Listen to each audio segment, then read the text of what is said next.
मेरे सभी अमृतंश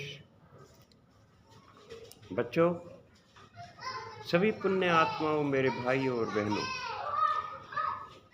इससे पहले हम जो है चर्चा कर रहे थे कि आपका एजपा जप शुरू हो जाता है। एजपा जप में हमने देखा था कि वहाँ आपको भजन को याद करने की या समय निर्धारित करने की ज़रूरत नहीं है।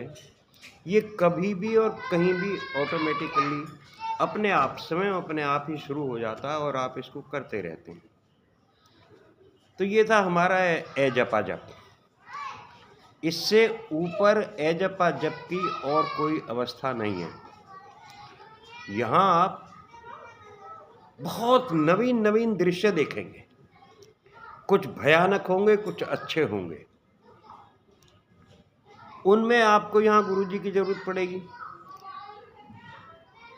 तो यहाँ आके आपकी अवस्था जो हो ना, आप ये मान के चलिए कि आप लगभग एक योगी बन जाएंगे, अर्थात आप योग से युक्त हो जाएंगे, क्योंकि आपके सांसों पे नियंत्रण हो जाएगा।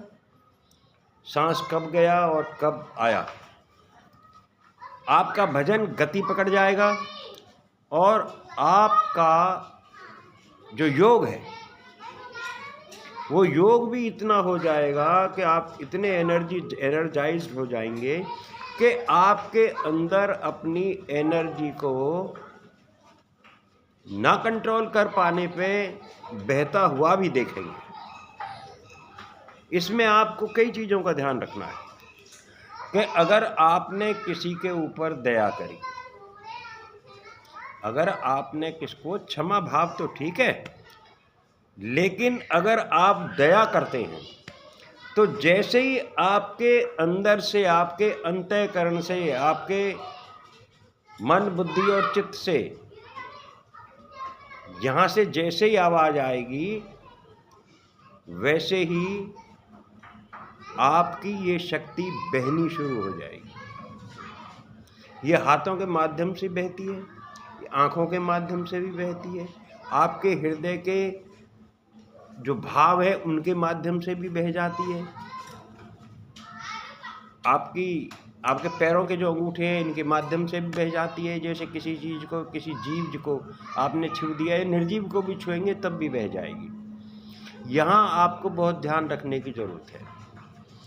यहाँ मैं कल बताऊंगा कि इस बहती हुई शक्ति के ऊपर आप कंट्रोल कैसे करें और ये शक्ति ना बहे, इसके लिए आपको क्या, जो हमारा अभ्यास है, इसके लिए क्या आपको हरकत करनी चाहिए या कसरत करनी चाहिए, जिसे हम कहते हैं एक्सरसाइज कौन सी करनी चाहिए, जिससे आपकी ये ताकत यूं की यूं ही आपके अंदर बनी रहे। लेकिन एक बात का जरूर ध्यान रखना, अगर ये मान लिया ताकत से, आपकी शरीर की कैपेसिटी से अगर ये ज़्यादा हो जाएगी, क्योंकि ये तो आप जैसे ही भजन शुरू करोगे अपना एजप अजप, या आप बिना वैसे भी रहोगे तो ये शक्तियाँ अब आपको, क्योंकि आपका दिमाग तो दूसरी जगह होगा नहीं, आप पूरी तरीके से नियंत्रित हो जाएंगे। ज्ञानेंद्रियों का दमन हो जाएगा, मन का शमन हो जाएगा, चित्त की वृत्ति ठप हो जाएगी, बुद्धि कहीं दूसरी जगह सोचेगी नहीं। और एक चीज जो नई होगी वो ये होगी कि आपका मन भी, आपकी बुद्धि भी और आपकी वृत्ति, चित्त की वृत्ति, ये तीनों के तीनों आपकी ही आवाज में, आपकी ही आत्मिक आवाज में, आपके अंतःकरण की आवाज में, आपके आध्यात्मिक सफर में ये भी आत्मा के साथ ही मिल जाएंगी। अब केवल आत्मा ही आत्मा आपके पास बचेगी। ये तीनों चीजें आपके पास होंगी, लेकिन इनकी इच्छाएं नहीं होंगी। और जब इनकी इच्छाएं नहीं होंगी तो ये कोई काम नहीं करेंगी, क्योंकि इन्हें पता है कि तुम्हें अब शांत भी कर दिया गया है, तुम्हारा दमन भी कर दिया गया है और शमन भी कर दिया गया है। अब तुम्हारी इस जीव आत्मा को जरूरत नहीं है। जो भौतिकता का जो खेल था वो आपका भौतिक खेल खत्म हो लिया।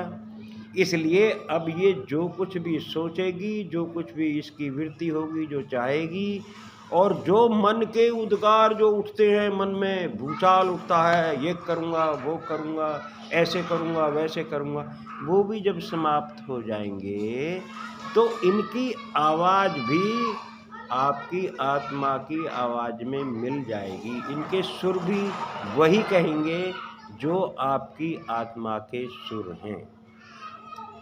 यहाँ ये आपके अभ्यास की एक अच्छी अवस्था आ जाएगी। अब इससे आगे कल बताएंगे। भारत माता की जय। जय हिंद की सेना।